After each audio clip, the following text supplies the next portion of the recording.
My parents' shocking demand to cancel my wedding for my sister's engagement spiraled into a devastating revelation about her infidelity that changed everything. I, a 28-year-old woman, had been blissfully engaged to my fiancé Jake, 30M, for about 8 months. Our October wedding was meticulously planned, and everything seemed perfect until last week, when my parents dropped a bombshell that would shatter our carefully crafted dreams. For context, my younger sister Mia, 25F, has always been the crown jewel of our family. She's been dating Tom, 26M, for roughly 2 years, and throughout our lives, my parents have showered her with an almost royal level of attention and affection. I hate to sound bitter, but it always felt like her achievements overshadowed mine, no matter how significant they were. Back in high school, while Mia basked in the spotlight as a cheerleader, I maintained straight A's and excelled on the volleyball team.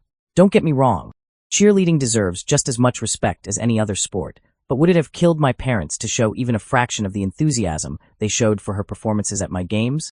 I grew accustomed to their absence at my events and learned to expect little to nothing from them. I distanced myself from Mia, though deep down I knew it wasn't entirely her fault. My younger, more immature self blamed her for our mother's obvious favoritism. Everything changed when I met Jake in college, the man who would become my rock and my salvation. He opened my eyes to see that I deserved just as much love and attention as anyone else. Jake helped me understand that each person's uniqueness should be celebrated, and if someone couldn't appreciate my accomplishments, well, that was their loss, not mine. This revelation led me to realize how unfair it was to hold Mia completely responsible when our parents were clearly the ones pulling the strings. I made a conscious decision to rebuild our fractured sisterly bond. I began reaching out, letting her know she could confide in me about anything, and making an effort to stay connected. Initially, she was understandably hesitant, but gradually, she began to open up. We started sharing everything, from the most trivial gossip to our deepest secrets. Though our lives had taken different paths, and our interests rarely aligned, I was overjoyed to see our relationship blossoming into what it should have been all along. When Jake proposed, Mia was the first person I told, and her excitement about helping plan my wedding seemed genuine and heartwarming. For once, everything felt perfect. That's why my mother's call last Wednesday blindsided me completely. The call started innocently enough, with Mom inquiring about wedding preparations, an unusual show of interest given her previous indifference. I should have sensed something was amiss. After a few minutes of superficial small talk, she finally dropped the news that made my heart skip a beat. Mia and Tom were getting engaged. My initial reaction was pure joy for my sister, but then I noticed my mother's peculiar choice of words. She said they were planning to get engaged, which struck me as odd. When I pressed for details, Mom explained that Mia had told her Tom was dropping hints about proposing. He'd asked about her ring size, suggested she buy a new outfit, and made other telling gestures. I felt a knot forming in my stomach. While these were indeed promising signs, I knew my sister's tendency to romanticize situations and transform ordinary moments into grand gestures. I gently suggested that perhaps we shouldn't let Mia's expectations soar too high, only to risk disappointment. But when I asked Mom if she was absolutely certain about Tom's intentions, she responded with unwavering conviction. That should have been the end of the conversation. Instead, what came next felt like a punch to the gut. My mother, in a tone that suggested she was discussing something as casual as the weather, asked me to cancel my wedding. I nearly dropped the phone. Surely I had misheard. But no, she was dead serious. The wedding I had spent 10 painstaking months planning. The celebration Jake and I had carefully crafted to reflect our dreams. The event for which we'd already paid numerous deposits to caterers and vendors. She wanted me to cancel all of it. The absurdity of the situation made my head spin. We'd chosen this date specifically, waiting patiently to ensure we could have exactly the wedding we envisioned, refusing to compromise on any detail. Moving everything back a year would mean losing a substantial amount of money, not to mention the logistical nightmare of rearranging everything. I couldn't fathom what had possessed my parents. They had volunteered to cover the venue costs when we were short on funds, and I had foolishly interpreted this as them finally taking an interest in my life. In retrospect, it seemed more like a power play to compete with Jake's parents, but I had been too elated at the time to notice their ulterior motives. But the true madness of the situation was yet to be revealed. The reason for this proposed postponement?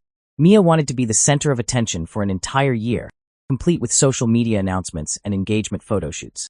The sheer audacity of asking me to sacrifice my wedding, with all its financial and emotional investments, for something as trivial as social media presence left me speechless. I tried to reason with my mother, offering to refrain from posting anything about my wedding online, but she remained unmoved. Then came the ultimatum that made my blood run cold. If I refused to postpone the wedding, they would withdraw all the money they had promised for the venue. They were essentially blackmailing me into submission for the sake of their precious daughter's need for attention. The conversation devolved into a heated argument, with my mother accusing me of being inconsiderate of Mia's feelings and selfish. What about my feelings? I demanded repeatedly, but my pleas fell on deaf ears. Her only response was to reiterate their financial threat. Fury coursed through my veins. All my life, I had stepped aside for Mia's sake, and now, when I was finally ready to have my moment, they were trying to rob me of that too. In a moment of pure frustration and rage, I did something I never thought I would. I reached out to Tom, Mia's fiancé, to reveal a truth about her that he deserved to know. The memory that spurred my decision dated back to a double date we had gone on a few years ago. One of those rare, precious evenings when all four of us had managed to align our schedules. Jake and I, Mia and Tom, sharing laughs and stories in what seemed like a perfect snapshot of happiness. I remember feeling genuinely content, thinking perhaps our family dynamics were finally healing. During the evening, Mia and I excused ourselves to the ladies' room to freshen up. As she washed her hands, she casually handed me her phone to hold. That's when a message notification lit up the screen. A text from someone named Mike, asking if they could rekindle what they once had. My heart plummeted to my stomach. I knew Mia had dated someone named Mike years ago, but I thought he was ancient history. Who's Mike? I asked, trying to keep my voice steady. And why is he asking to meet up again? Mia's reaction was instantaneous. Her face flushed, her eyes darting nervously as she launched into a flurry of explanations. It was nothing, she insisted, just an old friend reaching out. But I could see the panic flickering in her eyes. When I pressed further about her relationship with Mike, she admitted to some back-and-forth texting, but dismissed it as insignificant. Tom doesn't need to know, she said with a casual shrug that made my skin crawl. It's nothing serious. When I asked if Tom knew about these exchanges, her response was telling, silence followed by a nervous laugh. Tom seemed like a genuinely good man who adored Mia completely. The knot of discomfort in my stomach grew tighter, but I let it go when Mia later assured me she had cut off contact with her ex. Now, as Mia and my parents threatened to destroy my happiness, that memory came rushing back with crystal clarity. In a moment of white-hot anger, I picked up my phone and called Tom. I laid out everything, the text I had seen that day, and advised him to keep a closer eye on his girlfriend. Looking back, I realized the way I delivered the truth was perhaps inappropriate, but the deed was done. 2 days later, my mother called again. I'm grateful I wasn't in her presence. Her screams through the phone were enough to make me wince. Her words hit me like physical blows as she detailed what had transpired. Tom had confronted Mia, asking for a conversation. My sister had gotten dressed up, probably expecting a proposal, only to find an angry boyfriend demanding answers. When Tom repeated what I had told him, Mia initially tried to deny everything. But when he asked to see her phone, she became defensive, insisting he should trust her word. The relationship ended right there, with Tom walking away from what he now saw as years of deception. My parents were livid, and I could hear Mia's hysterical accusations in the background as my mother berated me. I kept apologizing, trying to explain that I only did this because they had forced my hand with their unreasonable demands about my wedding. My father's response was swift and cruel. He was withdrawing every penny they had promised for the venue. In that moment, it felt like my entire world was crumbling. I had lost my parents, my sister, and potentially my dream wedding all at once. Even worse, I dreaded Jake's reaction when he found out what I had done. He was away on a business trip, completely unaware that our wedding plans were in jeopardy, partly due to my actions. The stress was unbearable, and the guilt of potentially destroying Mia's relationship weighed heavily on my conscience. When Jake finally returned from his trip, I gathered my courage and confessed everything. To my immense relief, his reaction wasn't what I had feared. Instead of anger or disappointment, he showed understanding and unwavering support, helping me see that I should have exposed the truth even sooner. Honesty, he reminded me, was always the right choice. Regarding our wedding, Jake and I made a bold decision. We would proceed, even if it meant scaling back our plans. We began brainstorming ways to cut costs, reaching out to friends and family to explain our situation and ask for help. What happened next touched my heart deeply. One of Jake's friends came through with an unexpected solution. Through his connections, he found us an elegant yet affordable venue that actually suited our style better than the original location. The only downside was that we'd need to push the wedding date back slightly, but I was perfectly fine with that. The relief of knowing we could still have our special day, albeit modified, lifted an enormous weight from my shoulders. Throughout this ordeal, I kept trying to maintain some form of communication with my parents, though looking back, I'm not sure why I bothered. Perhaps it was the lingering fear of disappointment, or maybe the guilt that still gnawed at me. But they remained steadfast in their position. They would boycott the wedding if we proceeded with our plans. As wedding preparations continued, despite all the challenges, everything started falling into place in unexpected ways. However, the responses to our invitations revealed a painful truth. Many of my family members declined to attend or didn't respond at all. I didn't need to be Sherlock Holmes to figure out why. One of my aunts finally revealed the ugly truth. My mother and Mia had been spreading a twisted version of events, painting me as some sort of soap opera villain who had fabricated lies to sabotage her sister's happiness out of pure jealousy. They had even concocted an alternative narrative, claiming that Mia was already engaged and planning her wedding when I supposedly got engaged just to steal her spotlight. Their campaign to tarnish my reputation was one thing, but deliberately lying about my character? That took real effort. By this point, I was emotionally exhausted. Planning a wedding while dealing with such family drama was taking its toll. I struggled to maintain my enthusiasm for the celebration while processing the pain of my parents' betrayal. They accused me of being envious and cruel, blaming me for destroying Mia's life. Meanwhile, Mia was devastated, having not spoken to me since the incident. Even though I knew I had done the right thing, the weight of it all was almost too much to bear. Just when I thought the situation couldn't get more complicated, fate threw another curveball.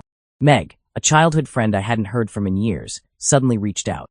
After college, we had drifted apart, maintaining only the most superficial connection through social media. Mia, however, had stayed in closer contact with her, their friendship extending into their early 20s. What Meg revealed next sent shockwaves through my already fragile world. She had witnessed another instance of Mia's infidelity, one that occurred roughly a year ago at her 25th birthday celebration.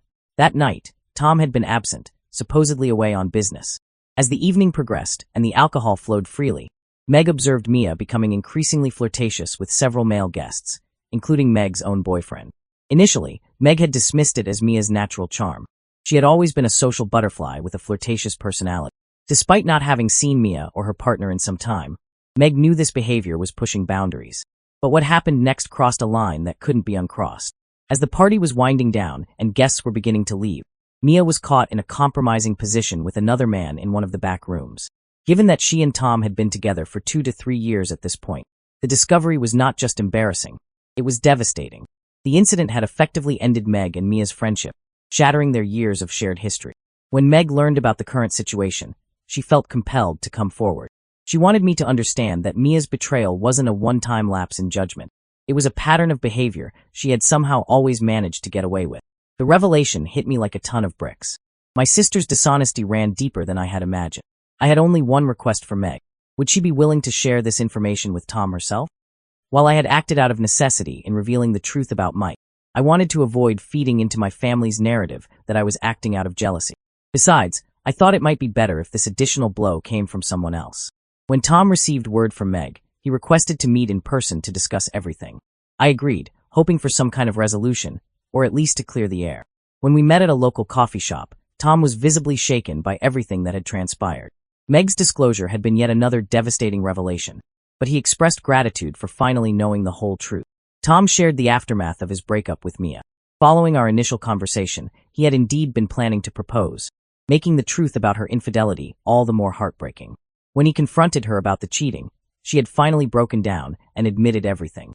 Though devastated, he expressed genuine appreciation for my honesty, saying it was better to discover the truth now than after marriage.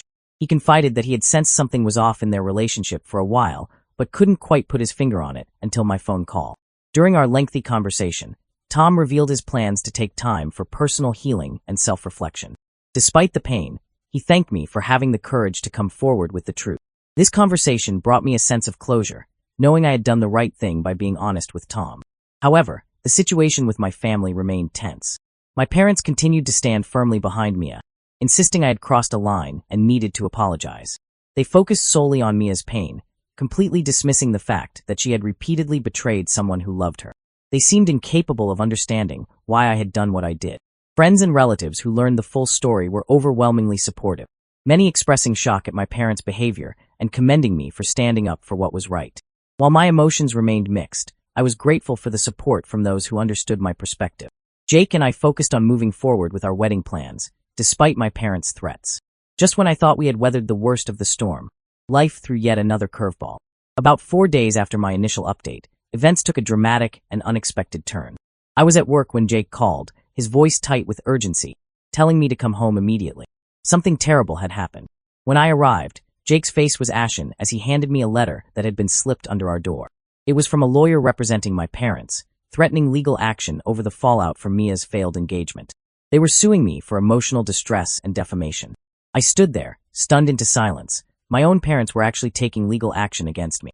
The The letter detailed how my actions had allegedly destroyed Mia's reputation and caused her severe emotional trauma. They demanded a public apology, a retraction of my statements about Mia's infidelity, and substantial monetary compensation. It was clear they were determined to be as vindictive as possible. As I was processing this latest blow, my phone began buzzing incessantly. It was Mia. After weeks of silence, she was finally reaching out, but not for reconciliation. When I answered, her voice was a mixture of desperation and fury as she accused me of destroying her life. Through her tears and screams, she revealed that she had lost her job because Tom had informed their mutual colleagues and acquaintances about her infidelity. The news had spread like wildfire, and she had become the subject of workplace gossip and criticism, ultimately leading to her termination. Despite my attempts to reason with her, pointing out that she needed to take responsibility for her own actions, Mia was inconsolable. She accused me of always wanting to see her fail, of being jealous and bitter. The conversation left me feeling hollow and drained. That evening, Jake and I discussed our options.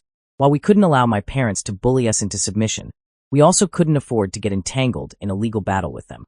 They knew we were already struggling with our wedding budget, and this legal threat felt like a calculated move to break us financially. The next day, I consulted with a lawyer. He was taken aback by the circumstances, but assured me our case was strong.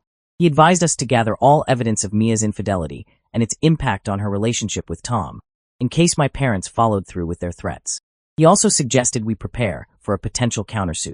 In the midst of this chaos, I received an unexpected call from Tom's mother. Having heard about the situation, she wanted to thank me for steering Tom away from what would have been a disastrous marriage. While Tom was heartbroken, she said, he was grateful to learn the truth before making a lifetime commitment.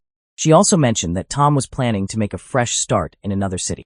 Her call provided a small comfort amid the turmoil, reinforcing that I had done the right thing by being honest, despite the immediate fallout. My parents and Mia could act as irrationally as they wanted, but it wouldn't change the fact that they were in the wrong. The weekend brought another dramatic turn when my parents showed up unannounced at our doorstep. Despite Jake's attempts to mediate, the conversation quickly devolved into a shouting match. My mother alternated between wailing and begging me to make things right with Mia, while my father threatened to completely cut me off financially and proceed with the lawsuit if I didn't meet their demands. I stood my ground, refusing to back down. I told them I wouldn't apologize for speaking the truth, and that Mia's actions had consequences. They stormed out, more determined than ever to pursue legal action. The following days were a blur of emotional turmoil and legal consultations. While Jake and I tried to focus on our wedding preparations, the stress was overwhelming. Extended family members who had heard about the situation began reaching out, some offering support, others condemning my actions. Through it all, I hated dragging Jake into this family drama, but I was incredibly grateful for his unwavering support. And then, amid all this chaos, Meg sent me an unexpected message. If my parents proceeded with legal action, she was willing to provide a sworn statement about what she had witnessed at her party. Her support, along with the mounting evidence we were gathering, began to give me hope. Though it was clear this battle was far from over, I steeled myself to stand firm in what I knew was right. As I work through this, I'm also deeply thankful for all the support I've received during this challenging time. While it hasn't been easy, you've all helped show me the way forward. Hello everyone. After several more intense days, the situation reached its boiling point. My father and Mia insisted on one final face-to-face meeting to discuss everything. Jake and I agreed, believing this confrontation might finally bring some clarity and closure. We chose to host the meeting at our place, where we could control the environment and avoid a public scene. The tension was palpable when my parents and Mia arrived. As they settled into their seats, I could see the expectation in their eyes. They probably thought I would cave in, apologizing and begging for forgiveness. But I had other plans. I took control of the conversation immediately, much to their surprise. I understand why we're all here today, I began, my voice steady despite my racing heart. But before we go any further, I want to make one thing crystal clear. I'm here to lay out the facts. Taking a deep breath, I opened with the first piece of evidence. Mia, I said, looking directly at my sister. Isn't it true that during our double-date dinner, you handed me your phone, and I discovered you were messaging Mike, your ex-boyfriend, while in a committed relationship with Tom? She shifted uncomfortably in her seat, her face growing pale. You claimed it was a one-time mistake, but we both know that wasn't true. I proceeded to open a folder filled with evidence. Turning to my parents, I revealed that Meg had witnessed Mia cheating with another man at her party a year ago. This wasn't a single lapse in judgment. It was a pattern of behavior. I produced Meg's written statement, watching as my parents' expressions shifted from defiance to uncertainty to shock. But that was just the beginning. I laid out more evidence. Text exchanges between Mia and Meg where Mia admitted to the infidelity and begged Meg not to tell Tom. The time-stamped messages were unambiguous and impossible to deny. The evidence seemed to weigh more heavily on Mia than it did on me as I arranged the printed conversations on the table. My mother gasped, and my father's face reddened with anger. Finally, I presented Tom's letter, detailing how he had confronted Mia after our conversation and how she had finally confessed. He described the emotional toll her betrayal had taken on him and how it had influenced his decision not to propose. My parents were speechless, unable to argue against the overwhelming evidence before them.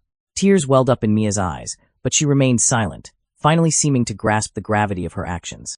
Then I addressed the lawsuit. While they had threatened to sue me for emotional distress and defamation, the facts clearly showed that everything I had said was true. They had no legal grounds for their position. In fact, if they pursued this, I had a strong case for a countersuit. The room fell silent as my parents and Mia absorbed the reality of the situation, finally understanding that I had stood up for myself. For the first time in my life, I felt a sense of relief wash over me. I did this because it was the right thing to do, I told Mia one last time. Not out of spite or jealousy. Your actions had consequences, and it's time for you to own them. Regarding our wedding, my message was clear. With or without their blessing, it was going forward as planned. Jake and I wouldn't let anyone destroy our happiness. Rising to signal that the meeting was over, I expressed hope that this would be a turning point for all of us. While I know challenges lie ahead, I feel in control of my own life for the first time in a long time. Though my parents and Mia could still proceed with their case, they now know I will face them head-on, and there's no positive outcome for either of us. Jake and I continue to move forward with our new life, supported by our friends and extended family. While the path to healing with my sister and parents will be long and difficult, we're prepared to walk it together. In the end, standing up for myself and doing what was right has brought a peace I'd been missing for so long. Looking ahead, Jake and I know we're stronger for having faced these challenges head-on. None of this would have been possible without the advice and support in the comments. All of you and your stories have taught me so much. Thank you and goodbye.